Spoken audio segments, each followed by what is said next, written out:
Next, I want to talk about something that's a little bit dark. It concerns a case of, and I kid you not, 2,411 dead babies. On the 3rd of September 2019, a prolific American abortionist called Dr. Ulrich Klopfer died. He was 79 at the time. He actually had begun practicing way back in 1973, which was a few months after the Roe versus Wade court decision in the US, which effectively legalized abortion right across the country. And by 1993, he was performing 3,500 abortions every year. And over the span of his 40-year career, he's believed to have performed about 50,000 abortions. And he gained the attention of pro-life advocates some time ago when an article was actually published in the Chicago Sun-Times detailing how that he and another abortionist in the clinics that he was working in would race each other to see who could perform the most abortions in a single day. And one of the doctors actually kept a tally and permanent marker on his leg in order to keep up with each other, which Anyway, you can imagine why he achieved the notoriety that he did during his life and why pro-life demonstrators continue to demonstrate outside his clinics and do other things like that. And in 2010, it came to light that he performed an abortion on a 10-year-old girl who had been abused by her uncle, and he didn't report it.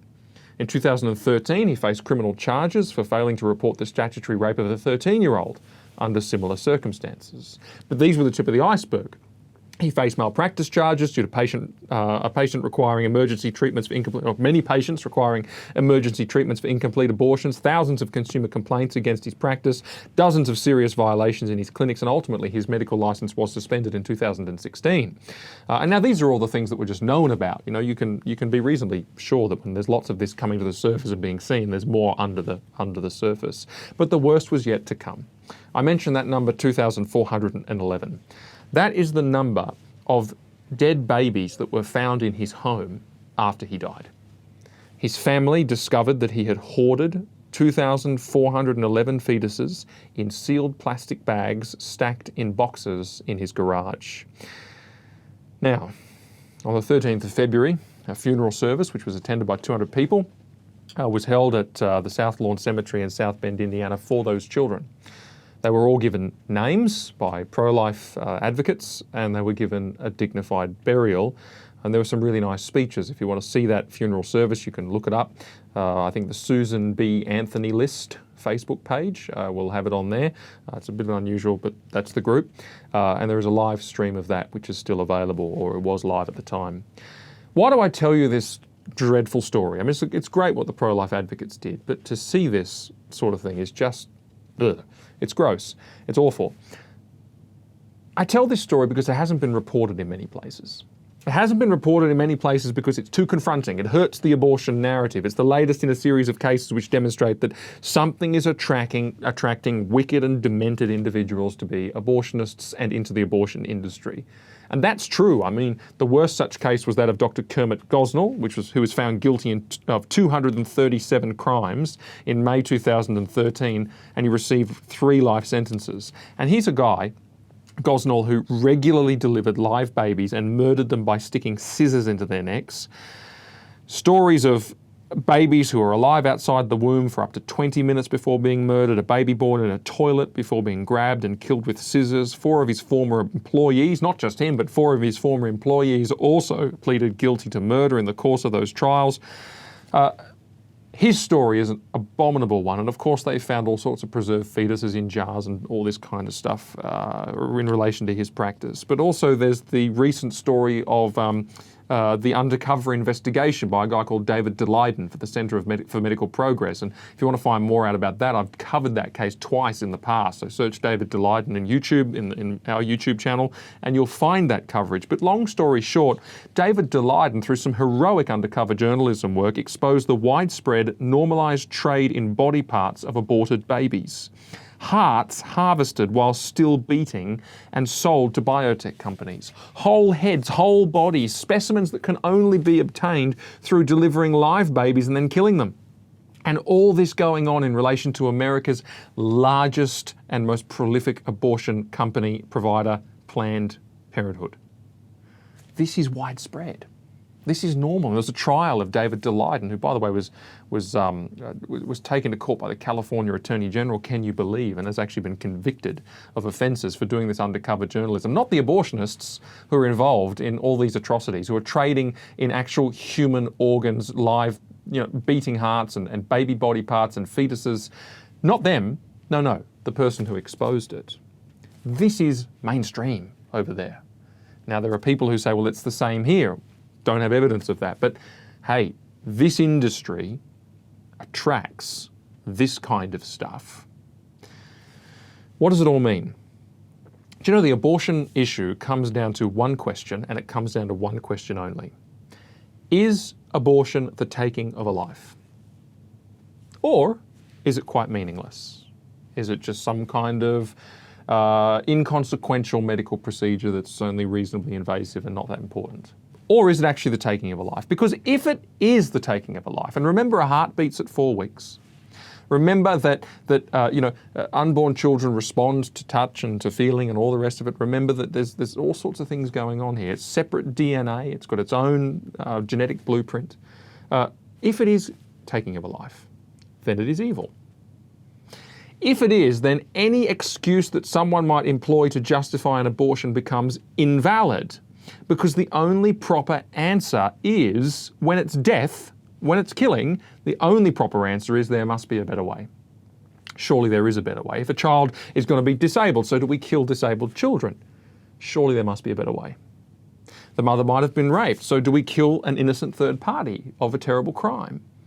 There must be a better way. There must be some other option. The family might be very poor. So now do we think that people who are poor are better off not existing, not living at all? Surely there must be a better way. See, this becomes the overarching thing. Is it the taking of a life? If it is, then there's a better solution. There has to be, because we don't kill people. That's a bit like the domestic violence instance I mentioned earlier. There is no excuse for killing. None. There is no mitigating circumstance. It is wrong. But of course we know that those reasons only account for a tiny minority of abortions. Mostly the reason is it would be inconvenient. And we know there is a better option. There is a better way. The whole moral reply to the question of abortion rests on that simple issue: is this a life? Once you answer that, every reason, every protest, every excuse under the sun is answered. But there's something else. If we know that this is a life, then we know that it's a terrible crime to take the life. And we know that the organised taking of such lives must be a very dark and evil thing. And that in the provision of mass abortions, there must be great wickedness. And here's the thing: evil is contagious. Evil does spread. Evil is malignant. It grows. It doesn't stay still. And it does corrupt more and more. And it has that capability. And evil attracts evil. Bad deeds attract bad people. Bad people attract other bad people who do more bad deeds. It has its own gravity. And if abortion is therefore evil, you can expect that it will also be a factory of evils. It will produce more. And guess what? As we have just seen, the evidence continues to mount up that that is exactly what it is: a factory of further evil. Never doubt, if you do ever doubt, I should say, that evil is real, if you doubt that evil is a living personal force, it has power, that it does these things, that it does consume, it is malignant, it does have that energy, if you doubt, that Satan is real, look no further than a dark issue like abortion, and you see that that is true. Very few things in our world manufacture as much darkness as this. Very few things in our world are responsible for so much pain, so much shame, so much regret, so much anguish as this. Very few things find their manifestation in people's darkest times like this does. It is a nest of wickedness. And I say this partly in the hope that if someone is about to go down this dark road, that you will be caused to stop and prevented from walking into the dark. Because what's the question? Is this taking a life? If the answer is yes, then there must be a better way. The answer to every circumstance comes out of that. And the better way is exactly what we said at the Walk for Life in Adelaide the other day. It is to love them both, mother and child. And there are so many people in Australia, in this community, in pregnancy support centres, in churches all over the place, who will provide all the help in the world to achieve that and to walk down that pathway of a better way. But why do I say this? Because we need to stop this great evil of abortion. We must do it. And we must do it in the pro-life generation, as we keep saying. Great progress in other countries. There's going to be progress here, and that's why ACL is running a day of action in the month of March, where in every single state and territory, people are going to have the opportunity to go out into their communities with the truth that abortion takes a human life, and they're going to put that in letterboxes in hundreds and hundreds and hundreds of thousands of homes in one day. And if you're near one of those days of actions, you're going to get an email, and it's going to invite you to be a part of it. If you're not near one of them and you don't get an email, I ask you to pray for that day, but also understand that this movement is going to grow. And we are going to have an evergreen, continual grassroots activist movement which goes out into the community to shine light in dark places, to convince our neighbours and our communities and electorates around this country of the truth, and to change hearts and minds, and therefore to send an important policy message to Canberra, and to change voters' intentions at elections and get movement on these dark issues of our day, which look so hopeless. And even as I was doing this segment, I was sitting there thinking, this is heavy. We can make change. When people see this, people will respond. And so be ready for that day of action. Or if it doesn't come to a place near you this time, be ready for when it does, because it will. We're going to create the biggest grassroots activist movement this country's ever seen. And it's going to go on continually, not just during election cycles, because we're changing people's minds.